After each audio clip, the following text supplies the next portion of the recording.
What's up, party people? It's KeysDAN, RadioWhat.com, DJLittleRock.com, coming to you live and in living color from the Radio What studios. And this is my podcast, What Makes You Famous? It's an extension of the RadioWhat.com internet radio station that I've been running for quite some time. And if you need DJ services, where do I always send you?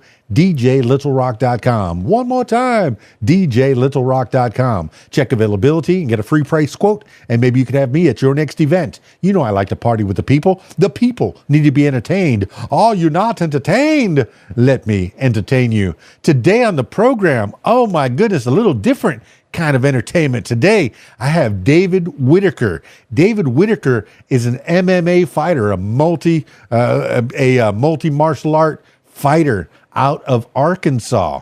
Yeah. Oh, you don't know much about David Whitaker? You're going to get to know about David Whitaker in the next few minutes. So stick around. He's got a fight that's coming up, and to be punched in the face for a living, it's crazy. We're going to talk about that in the next few minutes. Stick around. This week's shows, I have three public shows for your entertainment pleasure. On Wednesday nights, I'm at Mally's in Conway, Arkansas. Mally's Entertainment, video games, bowling, pool tables, bars, kitchen, good food, escape rooms, laser tag, and party rooms over there. And of course, the big stage. I'll be on the big stage playing the music for you on Wednesday night from 6 to 9. And then on Thursday night, I'm back at Mally's for the video dance party karaoke jam. Yes, I said karaoke. It's not just me on the big stage. You get to be on the big stage too and sing your little heart out for all the people at Mally's Entertainment. Yeah, the people need to be entertained, so you provide the entertainment on Thursday nights. So Wednesdays at Mally's, 6 to 9. We got ladies night. We got college night as well.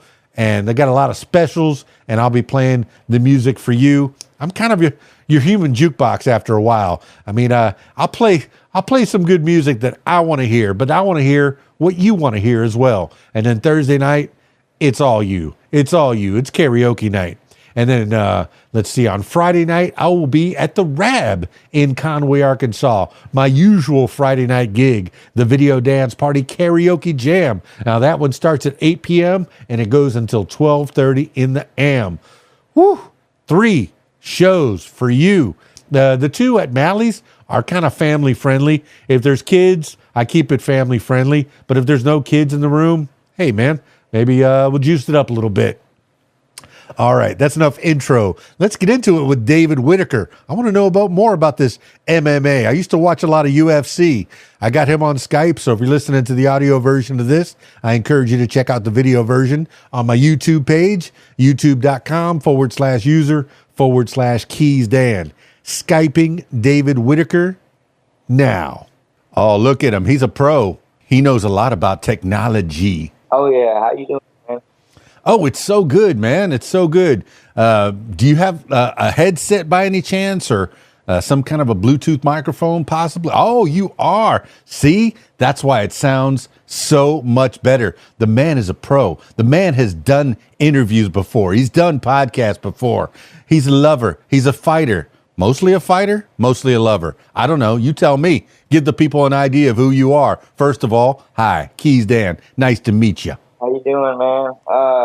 Yeah, I'm David Whitaker. I've been doing the MMA thing for about 15 years. I just now went pro.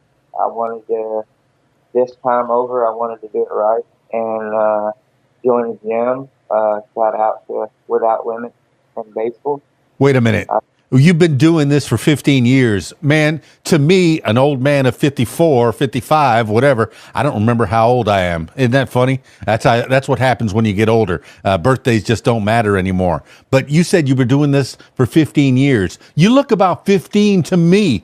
You know, baby face, man. When you get in a ring, all right, and I know we're kind of jumping in because I kind of want to know where you're from and how you started. But you say you've been doing this 15 years. When you get in the ring with that baby face of yours, do you put those people, those guys that are in front of you, do you put them off? They go, who is this kid? This little kid with this baby face and got no hair. He doesn't have a whiskers. What is this? And then you unleash. They underestimate me sometimes. Some people underestimate me. Well, if you notice, I went on your Facebook. I perused. There's a little training video that's right on the top of your Facebook, and I know that there's very little to be found about David Whitaker. Okay, you were like a mystery because your social media presence is not as big as some people, and I know that is the day that you have to brand yourself. You have to be out there, put yourself out there. There's maybe a little bit of YouTube, possibly of you, but mostly there's some training videos. But all right, I want to know where David Whitaker came from. You're West Memphis, Arkansas, and the closest I came to doing anything DJ wise, playing anything in West Memphis. Yeah, I'm a big Elvis fan, and that's Memphis. That's the other side of the river. That's Tennessee side. You're in West Memphis, Arkansas, and the closest thing I did a prom years ago in Marion, Arkansas, and I kept saying, "What's up, Marion, West Memphis," thinking that they were so close together. They were practically the same thing. But was there a rivalry between West Memphis and Marion? I always like to think there was. I mean, Marion was so small, it was like you blink and you're out of it. Like, it was one of them small towns. Kind of, West Memphis is a little bigger, but I lived in both before I moved to where I am now, here in Salem, Arkansas. I like it up here in the mountains. It's a lot further. Like, we got 2 banks, we got 1 or 2 gas stations here. Everything closes at like 9. I understand small town, okay? I'm from Miami, all right? Miami, Florida, where 1 million of my closest friends lived on the same block. Okay, when you did a show down there, when you did a promoted anything, and the closest thing to being in a fight, promotion of any kind, I was in the independent wrestling zone, and I was the announcer for the independent wrestling. We had Bruce Santini and the Iron Sheik was the top billing. Oh, and Tito Puente Jr. was wrestling as well. So this was fun. This was just around the early to mid 2000s when I was doing that. But then I met my lovely wife, and we moved to Holland, Arkansas, a population 511. You said you have a stop sign and a couple banks. I have 2 closed grocery stores and 2 churches, okay, and a cemetery. So, there are no stores. There is no business. There's a fire department. I think that's pretty much hopping on a Saturday night. But no, that small town, going from a big town to a small town. I know the feeling, and being on a mountain for that matter. I'm kind of on a mountain. So is that something by choice? Is that what you wanted to do? Get away from it all? Yeah, I'm not going to lie. I started, getting the big head, being in Memphis or, being known and all that. I started hanging out with the wrong crew, so I had to leave. I had to do it for myself, and for everybody around me that was watching me try this MMA thing but not give 100%. So it took me moving in order to actually be able to do the MMA thing 100%. Put all of my time into it. When I'm not working, I'm there. See, that's something that comes with age. It comes with wisdom, is learning to step away from childish things. Okay, I know in Miami, in South Florida, I got in a little bit of trouble. Not crazy amounts of trouble. I mean, nothing to where I was jailed for a long amount of time, but I could have been. I did some speeding and some reckless driving and some crazy stuff with my boys. But yeah, I guess moving away and slowing things down a little bit and focusing on what's important. So what's important to you is this fighting thing. Tell me about a little David Whitaker in West Memphis when you were growing up. Did you get into fights? Or were you athletic at any point? I was more of the kid that got bullied when I was a little kid, and I was bullied all the way up to like fourth grade. And when I was in fourth grade, all the way till I was in the sixth or seventh grade, I was a professional skateboarder. And I went to a friend's house one time before a skate competition, and he was watching UFC. This was probably 2001, and I was like, man, I want to do that. I want to do that. But I was too young. You can't fight unless you're 17. So I had a little ways to go, but I didn't do it right growing up. So I wanted, since I have this second chance given to me, I wanted to do it right and actually show people that I can do this. Well, I remember UFC 1. I remember those early UFCs that came out when the Gracies, oh my gosh, Hoist, Half, Henzo, those Gracies put that sport on the map. Everybody wanted to train with those guys. The Gracies out of, I think they were Brazil or something like that. But I do remember that. But, you know, you were talking about when you were a little kid getting bullied. I remember getting bullied. Okay, I was a fat boy when I was a kid. I was husky. That's what they like to call fat to make it less terrible. But you know, kids would call me fat butt and whatever. And hey, fatty, come over here. And those are the nice things that they said. So bullying could be on many different levels. How did bullying present to you? I mean, I remember I probably only gotten about 5 fights all through my young life, and I won every one of them because I was so big. Most of the time, I would get out of the way and then sit on them until the teacher came. But tell me about your bullying experience. How bad was it?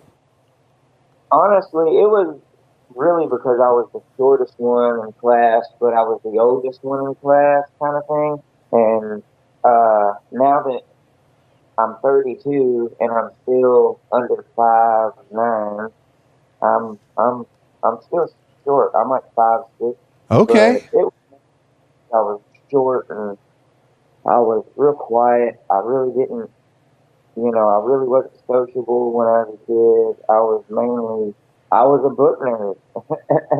But I don't know. I didn't know how to get along with kids when I was a kid. So you were reading and writing and doing your arithmetic like a good boy should. Were you good in school? Oh yeah, I was real good in school. The only thing I really didn't like was math and social studies. Okay. I really social studies. What was your favorite subject? What did you excel in? I really, really liked science. I really liked it. I was real good in English, but science is where it was at. I love it. Man, I heard a podcast today about chemistry sets, how they went through the ages. Back in the 1850s, they used to straight up give little kids gunpowder and cyanide and all kinds of different metals, mercury, and just put all these things in glass beakers, put them in a little box and say, here's a chemistry set. Now, these boxes, they would in today's money, they would have cost upwards of $500 to $800. So you had to be kind of a rich kid to get into this stuff. But man, a chemistry set. I know I had a cheap one when I was a kid, and I think I blew some stuff up. But even in the 70s and 80s, all that stuff was just watered down terribly. So tell me about chemistry. What was your favorite part of chemistry? I like the dissecting part. Science. Not just chemistry, but science. The dissecting part. Yeah, I like that. It was more hands-on. You can actually see the science in your face as you're doing it. It was a hands-on learning experience. It was really cool. Oh yeah, man. We dissected a frog. I know some people dissected fish and maybe cut up worms. And I know that at some point in my life, and I know this is years ago, we cut a worm in half and watched both halves become two worms over a few days or a little bit of time. That a worm, certain types of worms, if you cut them in half, they just become two worms, which is cool as can be. And that science is great, the biology of some animals. But then, yeah, I remember dissecting frogs and getting their little hearts out and their little livers, and some of them would be pregnant, and you'd get their little eggs out, and some of them, this is neat, this is great, and learning about that biology, But I think I've eaten frog legs as well. I don't know how I felt about that. Yeah. I want to try them though. I've heard they're good. Tastes like chicken. All right. I've heard. Well, growing up in West Memphis, okay, being a bullied boy, but also, were you on the nerdy side of life? What kind of pop culture were you into? What kind of movies were you watching? And when was this? Ever since I was younger, I've always liked horror movies. I love scary movies, a good one. If it's real, like based off true events, or just a regular scary movie. If it's a good scary movie, I'm there. I always tried to run with people older than me because I always thought that I could learn something from them. And most of the time, it always got me in trouble. But I liked to read when I was a kid. I used to love reading. Who's your best author? Who are your go-to authors? Okay, I don't have a favorite, but when I was a kid, I would always read the Magic Treehouse books because they were so easy to get into. But nowadays, I don't know. I'm more into like mystery kind of, like I don't know. I got a book in the living room, but I have a house full, so I don't want to have to. See, well, that's something good, man. I don't read anymore. I used to read a lot of Stephen King and William Gibson. Now, those are two different genres. Stephen King is the horror genre for the most part, and then William Gibson is like cyberpunks, like The Matrix, like Johnny Mnemonic, that kind of thing. ICE, and you got to go get that data from the bad guys, the computer cowboys. But I remember reading those two different types of genres in my teenage life. I remember that. But what is the Treehouse books? What is that? It's like it's where two kids, they go into a treehouse, and if they say a chant and the treehouse swirls and it lands like, okay, the magic treehouse and the return of the mummy. So they'll go to Egypt and try to help find the mummy and all this. It taught imagination to me. It was real vivid. It's hard to explain. It's a real good kid book. I will say that. Yeah, it's not hard to explain at all, man. That's another thing that's been popping through my head is before radio, before television, before screens, people used to gather around and read to each other and tell stories. And then, of course, there was always music. They'd play songs. If somebody could play the piano, maybe they'd all sit around and play the piano or play some instruments and sing along together. But it was more social, man. That's how people got together. I'm so happy that I get to have conversations like this with people like you, man, because I get to learn about where you're from, what makes you tick, because everybody has a story. David Whitaker has a story. We're just like scratching the surface of where you're from, man. Tell me about your family life. You got any brothers and sisters? Any mom, dad? Let's see, any cousins? Any older, cousins that used to get you in trouble? You said you hung around with a lot of older crowd. Were any of those family? I did. I will say my cousin Jimmy Hubble. He is really a good dude. I used to hang out with him all the time when I was a kid. When I first started MMA, he was there along with my dad. He was there.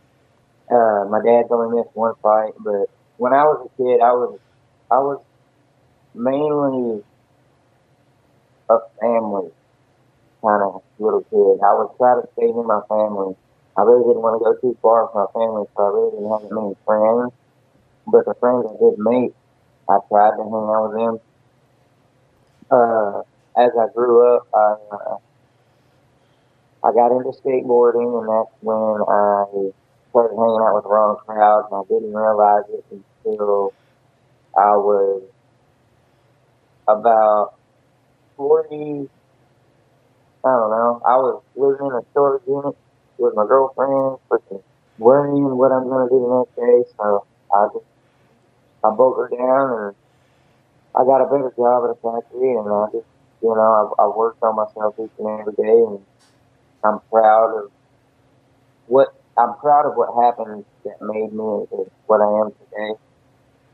But if I could go back, I would totally change that. Man, it might change the person that you are today. I know that living in a storage unit, that's kind of fun. I think there was a time between apartments or between places that I had to live. I found in Miami, I found a guy who would let me sleep in his garage, in his single car garage with his car. Okay. And I'd get a little piece of the garage with a blanket.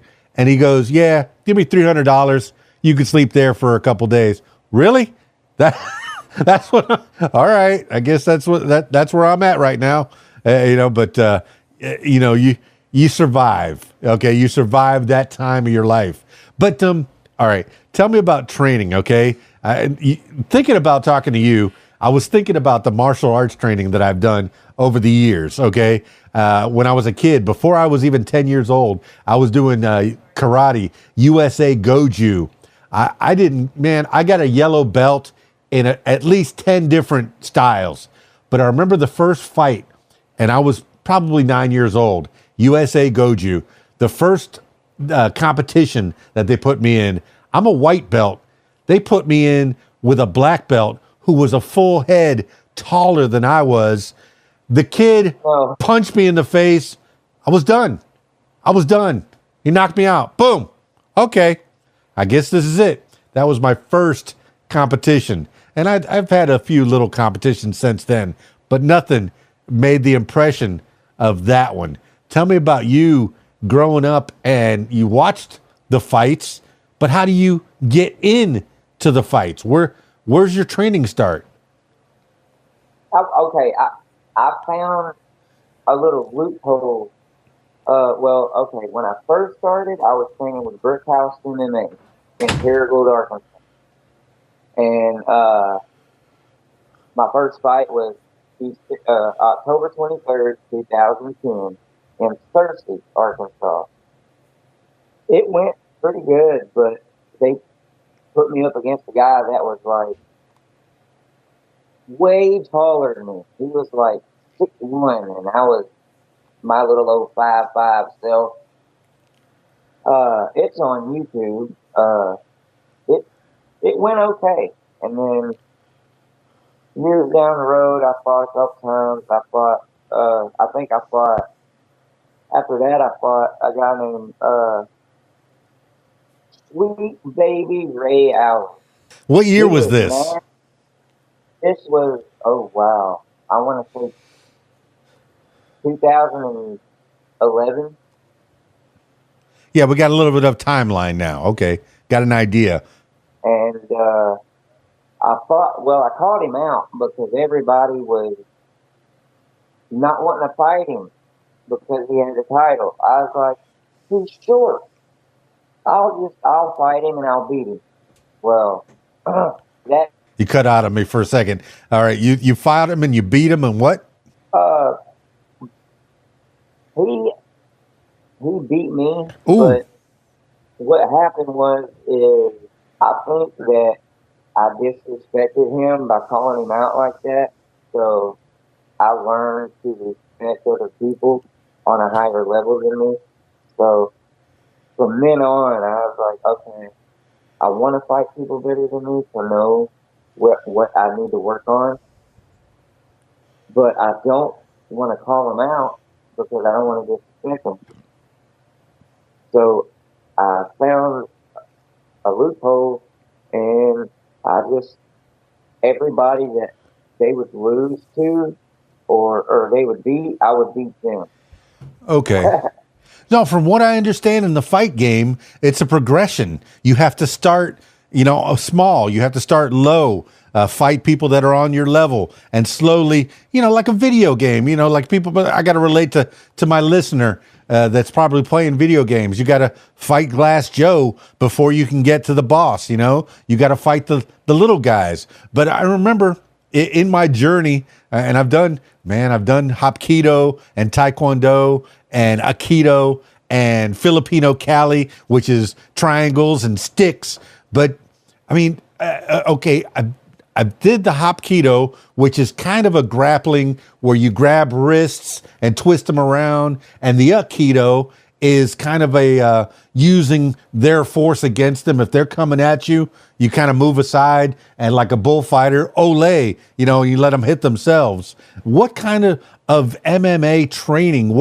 Are you a stand-up fighter? Oh, I also boxed at Candyman's gym in Orlando, Florida. Now that guy was big, but I also boxed here in Conway, Arkansas, and I got to give a shout out to Gillespie and Rodney Gillespie, who was a little guy, light featherweight.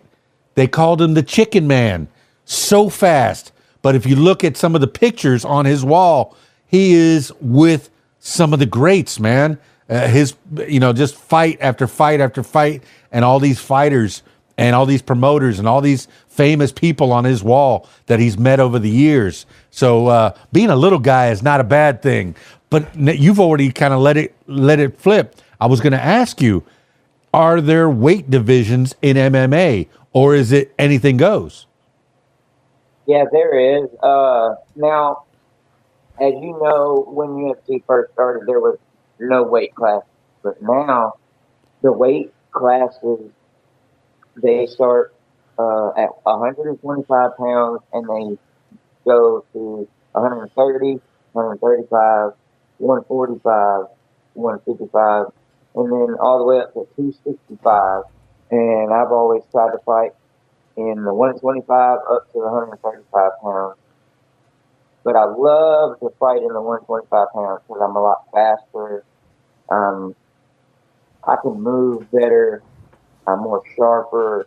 So this is all weight training, and this is all diet, but if somebody does challenge you in a heavier class, you actually have to gain weight, don't you? You have to eat right. You have to, are you eating healthy most of the year, or do you pig out right after a fight and have your cheat days like most people do? Or are you pretty much a healthy eater? I try to eat to where I'm just overweight. That way, when I do have my cheat days, I can actually lose that. I won't have to kill myself to lose 10, 12 pounds. But I'll admit, I don't eat like I really should, but I eat healthy. I try to eat healthy, and I always try to keep my cardio up because my cardio sucks right now. Well, and that's so interesting that you say that, because okay, I was fat kid, but then when I wanted to get into the fire department, I ran, and that is what tore the weight off of me. Running 5 miles a day, 7 miles a day, run a marathon, that kind of, I was in that kind of shape all through the 90s, in my 20s. So I was able to do that. And so your cardio, you need that. Most people that are destined to be bigger, like myself, you have to work twice as hard to drop the weight. But a littler guy, a guy with a different kind of a metabolism, you can have that little extra and strip that weight off pretty quick. Do you strip it off on a treadmill, or do you do like jumping jacks, jump rope, or is it all doing sparring? You can lose some weight in sparring, but me personally, I always try to sweat it out. Okay. If that's getting in a jacuzzi or a sauna or sitting in the car with the heater on, I try to sweat it out so I don't lose too much. Yeah, but don't you find that you'll lose muscle if you don't keep it up with weight training? Do you do push-ups and sit-ups and maybe some resistance training as well? Yes, I do push-ups and I do a little bit of running every day. Actually, I try to do it every day, but I work every day. Just about. I'll get off on Sundays, but when I'm building a house, so you could say in a way I'm lifting heavy material like bricks and 2x6s and 2x12s at work, and then I'll come home and push out 50 push-ups, eat a peanut butter sandwich, or take an hour nap. That way, that'll sit on me, and I won't lose it walking around all day. Okay, now that's another a facet of you, is that you build things. I like a person who works with their hands, man, that can build stuff. You say are you building houses, or what are you doing for the day job? Yeah, I'm working with a older friend of mine. He is a realtor dude. Shout out to Rob Brown. He is a real good dude. Him and his wife are looking for a forever home, and they bought some land out here in Viola, Arkansas, in the woods. Like, we cut down trees and everything to make this property. We've got the house built. We've got everything is done on the outside. We just got to move on the inside, do the electrical, drywall, all that. But they're looking to live there forever, and he's really liking the progress we're making. I'm just glad he gave me the chance and the opportunity to work with him like that. Because I've done remodeling before, but I haven't really built a house. So when he gave me the opportunity, I jumped on it. That is fantastic, man. I've done a few projects in my life, and I've always been proud of building something, putting something together. And nothing like my stepdad, Johnny. Shout out to Johnny. Pa, man, he's built 1, 2, 3 houses for my mom because I guess he's crazy. Okay, he's about to build a 4th house for my mom. Okay, they had a house in the Keys, and then they said, no, we want to move to Tennessee. So they had the one house in Tennessee. They built another house in Tennessee. Then they got the land in the Keys. Let's bulldoze what we got and then build another house on top of that one. And he's pretty much doing it by himself, man. There was a time that I was taking a sledgehammer to some pilings, and that work was brutal. Getting he had these pilings because it was a stilt home, and he had to break them down with a sledgehammer, and there was 8 of them or so. It is crazy, grueling work. People go, oh, house building's easy now. You got machines. There's still a lot of work you got to do with your hands. You said you lift bricks and cement bags and rebar. It's grueling work, man. Yeah, you're gonna stay in shape. It keeps me not only fit, but it keeps me busy throughout the day. Up here in this small town, I'm used to a lot of stuff being around to do, like there is in Memphis. But the closest Walmart is 45 minutes away, so I mainly just go to the city park and swing on the swing set. Yeah, we got a little city park. That's pretty cool. We have a little place where you can jog around. There's a basketball court. I did buy myself a $5 basketball, so every once in a while after work, I'll go over there and bounce a basketball around just to keep myself busy. But yeah, if you live alone, you could be lost in your thoughts. Thankfully, you have a good imagination. You read. That was something that people did. They read, sat around a radio thinking about whatever the guy was talking about, whatever you're reading. You imagine, oh, there was a horse and he had a mane and the mane was long and the tail was long and it needed some brushing. Oh, so you'd imagine there's some knots and the horse's hooves were bad because they needed some shoeing. And you can just that little bit, you can already imagine the horse in your head of what I was talking about. But you got to have a good imagination. But if you're not doing something all day long, you can get lost in your thoughts, man. And sometimes being stuck inside your own head is probably, well, for a lot of people, not the best place to be. You got to have some interaction. Do you live alone or you have people that live with you? I actually, when I moved from Memphis to here, I moved in with my mom. Very good. And she's on disability, so I'm helping pay bills and take care of her. Yeah, it's good to have people, man. And look, some people will go, "Oh, how come you still live with your mom?" In most other parts of the world, the whole family lives together forever. Okay, they got their own little spot. Maybe you got your own room. Maybe you have a little house over here, or maybe you have a little shed or whatever. You have your own space. But most of the world lives together. The Japanese, they live with their parents till that's it, till death, forever. I'm getting married, so let me build a little room over here so my wife can, we're having a kid, let me build a little room over there. And you're helping to build your friends for forever home. So they're going to be doing add-ons and add-ons as time progresses. If they have more family that wants to come around or people that want to come visit, they're going to need space for them. And hey, that is a beautiful thing, man. Taking care of your family. I remember when my grandpa was dying. I moved back into the house, man, and helped out my grandma and helped out my grandpa. And yeah, that's what you should be doing. More people should live with their parents, man, or live with their families. What do you think? Yeah, I'm a big family guy. Very I'm a cool. big family guy myself. Well, all right, man. So Mama's Mama's doing reasonably well. What did you learn? What did you learn from your mom? You said your dad and your cousin, they're supporting you. They go and watch you fight. What does your mom think about all this? She went to one and she said she'll never go again. They don't want to see their babies get hurt. Right.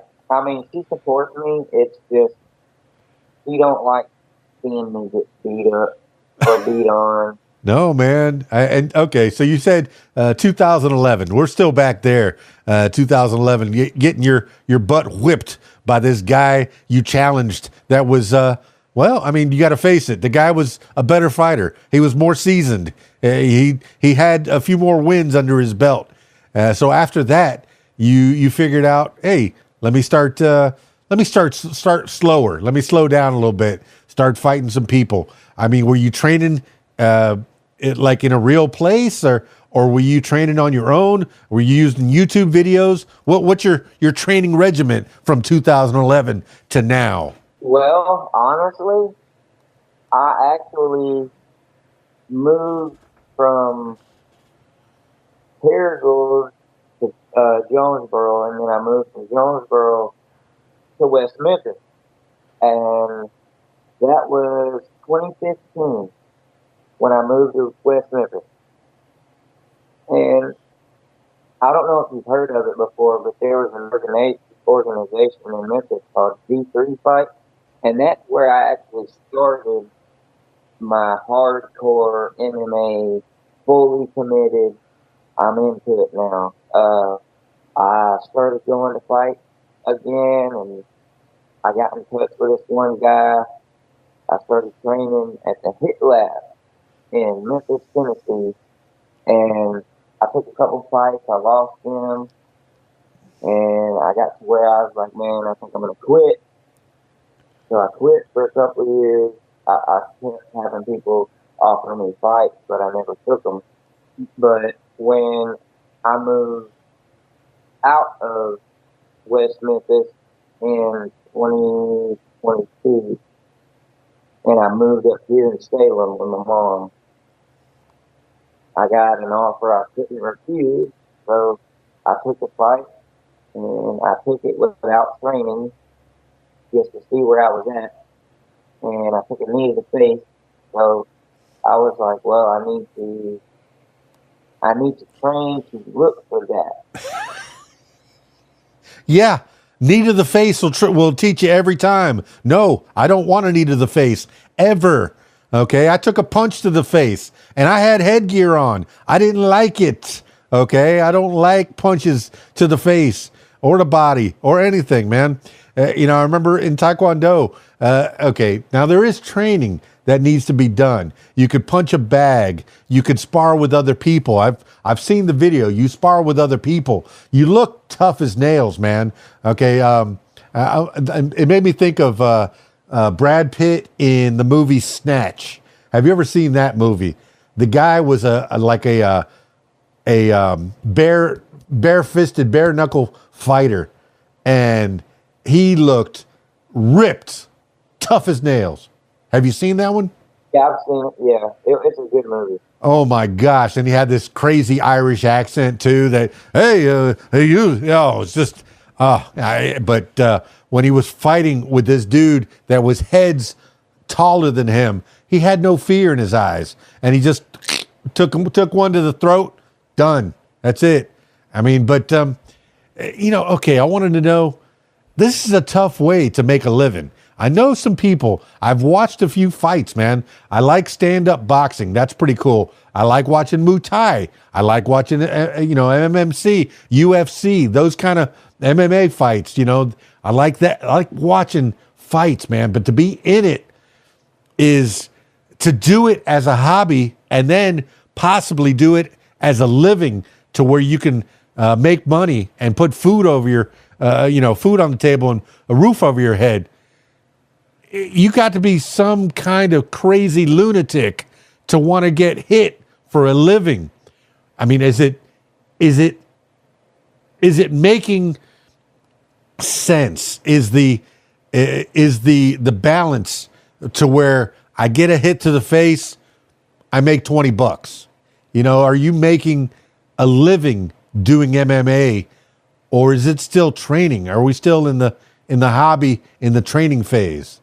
I'm still training, but I mean it pays really well. I'm not gonna lie, it pays really well. I get paid if I win or lose, so I like that. Yeah, I think that we got taught that in Rocky. Okay, look, you fight, even if you lose, you're gonna make a couple bucks. You'll get dinner that night. You might make your rent that night. But still, I mean, only a few people make it to the Mike Tyson, Jake Paul. And yes, I did want to bring that up because I wanted to get your thoughts on a 60-year-old, almost 60-year-old man and an almost 30-year-old man getting in the ring and fighting for what most people look at was a paycheck, a pretty dang good paycheck. I'd take a few hits to the face for a couple mil, but what do you think about that fight? I honestly think that I give Mike his props, but I honestly think that it shouldn't have happened. I mean, he, a young gun like me, that would be like, that's crazy. That would be like me fighting my dad. I mean, I don't like it. Well, I mean, a lot of people think that Jake Paul shouldn't be boxing. He didn't start as a teenager like most people do. Most people, when they get into this game, they start as a young man. He started in his mid to late 20s, learning how to fight and box. But yeah, Jake Paul's at the top of his game right now. And Mike Tyson, he looked dang good when he was doing his training. When you watch those training videos, he still looks tough as nails, man. I don't want to fight Mike Tyson. The little thing what you just said, hey, do you think you could take Mike Tyson? No, I don't think I could. No. The correct answer is no. No, Mike Tyson, I don't know. Look, I didn't think he knew how to lose. Because if he thought he was going to lose, he'll bite your ear off. Okay. I don't think he knows how to lose. What? Did you see him biting his glove? Yes. He's biting his gloves, trying to keep himself from. He says he's an animal. He should not be here. I should not be here. I'm an animal. I shouldn't be in the ring. Oh my gosh, man. So to have that mentality. And then George Foreman, he had that kind of a mentality as well. If you put him, he said whoever's in front of him is his enemy and he's going to take his enemy out. But okay, when you're fighting in the ring, and the only training video that I've seen, you're a stand-up fighter. Do you do any grappling? Do you have some takedown moves? Or is it all stand-up? Because I remember in the MMAs, in the UFCs, anytime a stand-up fighter was put against a jiu-jitsu or a judo or a wrestler, they got taken out quick. I will say that I have a few submissions up my sleeve, but I'm more of a stand-up fighter. I like to stand up and fight. I mean, I like to get hit. I mean, nobody in 15 years has made me bleed. I've only been knocked out twice in 15 years. My stand-up's on point. It's just my ground game is what I really need to work on. And so I have a couple guys that I train with at Without Limit, Scott Calvert and Eric Calvert. That the video you saw me, I was boxing, sparring with Eric Calvert. Shout out to you guys. They're helping me get ready for January 11th because I'll be fighting in Southaven, Mississippi at the Landers Center, and it'll be my second pro fight. Man, that is exciting. Okay, what was your first pro fight? The one that you challenged back in 2011? No, my first pro fight was in October, past October 26th. I took a knee to the face. Okay, now were you fighting a stand-up fighter or were you fighting a grappler? He was a stand-up fighter like me. Okay. I forgot that I was a pro fighter for a split second and that you could get kneed in the face. So, I caught him with my left jab and my right. I caught him. And I guess that was the only thing he could see open, so he went for it. And I'll admit, he got me. Okay, well, over the years, once again, I trained also with kickboxing and a little bit of Muay Thai.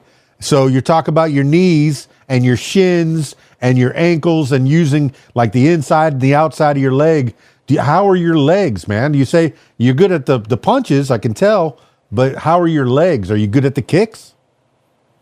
I mean, I threw a couple kicks throughout the years, but it's hard for me to trust my balance because I ain't really threw kicks. I've been hands-on, but the guys I'm training with, Scott Calvert, he is the 125-pound amateur champion, but he's a champion.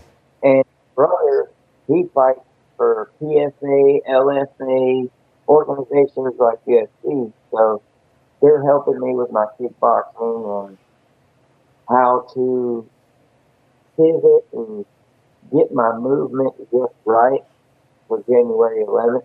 But I really like the guys that I'm training with. they don't try to knock your head off when you're training with each other.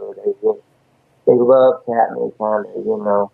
Well, do you think that it'll be advantageous? I remember Taekwondo was probably the martial art that made my legs like my hands. Okay, to where they'd say, "Look, you punch this far out, you know, you can get this length, but if you kick, man, you got that much more distance." So they were like, it was kicks and punches, and they made you use your legs as much as your hands. And and you got a dog. See, that's good, man. A man and his dog. I have a cat. I have a kitty cat that sleeps with me every night. That's my mom, Oh, sweet. and that's my dad. Hey, the whole family. That's fantastic, man. It's good. It's good to have a tight family. Well, I mean, I know we've been talking for a while, and you've given the people an idea of who David Whitaker is. And you've already had one fight. You took a knee to the face. I think that probably gave you the idea. I don't want to take any more knees to the faces. How are you? Are you getting your sparring partners to throw knees to the face, throw knees to the chest, to give you the idea of how to block those things? Have you been working on that? I am actually going to work on that. It really didn't come to me the other night when I was at training because I was so overwhelmed with meeting people that I had seen in years. But yes, I'm going to most definitely have them do that because we have this little like pad vest you can put on to where you can handle hits like that. So I'm going to have them. We're going to work on everything that they think I need to work on. Like that video, I kept seeing myself drop my left hand. So I'm working on it. See, now that's the other danger of you putting videos out on the social media is your opponent can look at those videos as well. Do you think that might not be a good idea? I mean, I've never been the one to post stuff like that, but since I'm pro now, I don't know. I wanted to advertise myself, but I could always advertise my merch. You know, Very good. I've a closet full, but I don't know. I wanted to show everybody that yes, I am training. Yes, I'm doing what I need to do to fight at the level that I'm at. So I don't know. I just wanted to show everybody that I'm actually doing it right instead of just half-assing it. You know what I mean? Yeah, David Whitaker, that is the danger. As you get better and better and better, there's going to be more film out there. There's going to be more people that want to clock you. And as you get closer to the top, if and when you become the champion, people are going to want to knock you down. So they're going to look back on all those videos and try to figure you out. And you're just going to get smarter and smarter and better and faster. You're heading for the prime, okay? If you're not there now, you're heading in that direction. I could feel it. I could sense it. You want this. You want to be the best you possibly can be. And if that's the best in this weight class, in the state, in the country, in the world, so be it. You know, who knows how far you can get. Athletes usually have a short shelf life, so you get to make it for a little while until your body just gives out, and then you whatever money you made, invest it. Put it into something else. Find something else. Maybe construction business. Maybe building houses. That's always a good thing. People need places to live. But okay, you have less than a month to train for this fight. Are you feeling good about it? Do you feel like this opponent? Have you watched any videos of him fighting? I have.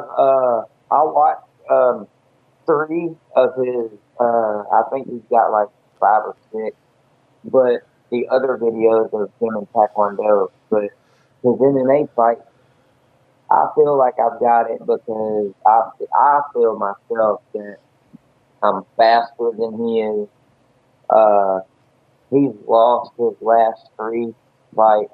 That don't mean anything, but He'll have that in the back of his mind. I've got 15 years of experience. I've got 28, well, about 20 amateur fights. This is probably my 22nd. I mean, I feel like by January 11th, I'll be so well-rounded that he won't have a chance. Well, you already let me know he's got Taekwondo, so watch those legs, man. Those legs are he's gonna use them like arms, man. If he's any good in Taekwondo, but man, I see nothing but great things for you. I'm looking forward to seeing more videos. Now, when you watch his videos, do you pretend like you're the opponent? Watch him throw punches, throw kicks, and kind of gauge where he's at as well. And if he grabs here, okay, that I can counter with that. I can move there.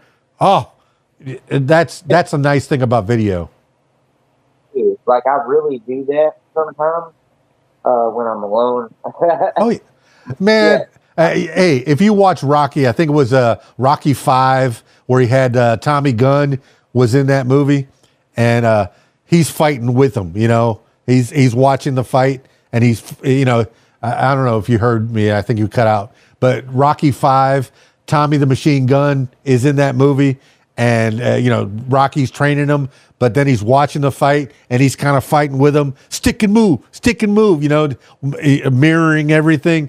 And that's man, when you're watching your opponent's film, I mean, I feel like that's what you want to do is kind of mirror them and counter every move. It just brings you. I mean, it drags you in. Like it's something about watching a fight that pumps you up. It's cool. No, I remember when I was watching MMA and I'm watching boxing matches. When I was a kid, I had an apartment down in Miami, and I had a punching bag set up in my living room. So I'd be punching on the bag while I'm watching these fights, and I'm mirroring my favorite boxer, whoever is fighting, Sugar Ray or De La Hoya or any of these, or watching the. Oh my gosh! Even Tommy Gunn, and watching any of these people fight, I'm kind of stick and move, just mirroring them, man. But I do appreciate the fight game. I know it's hard, man. The few times that I've been punched, I did not like it. So to be someone who goes in, there's a paycheck at the end, and this is how I'm going to earn my money. I mean, you can earn your money in construction. It pays okay.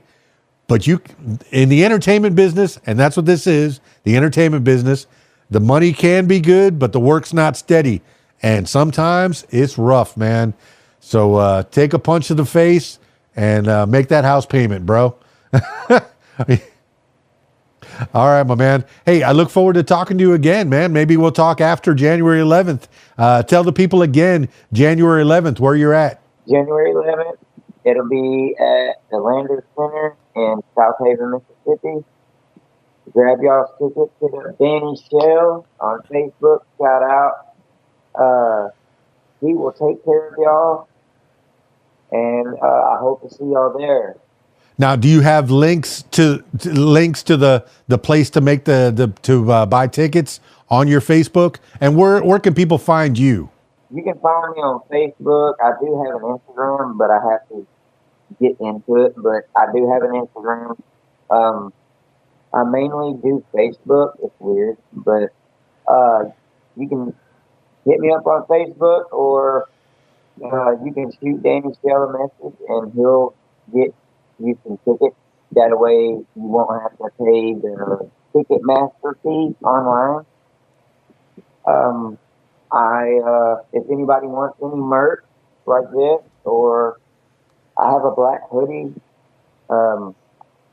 just hit me up on Facebook. I'm gonna be there selling shirts. I'll have another friend of mine there selling merch too.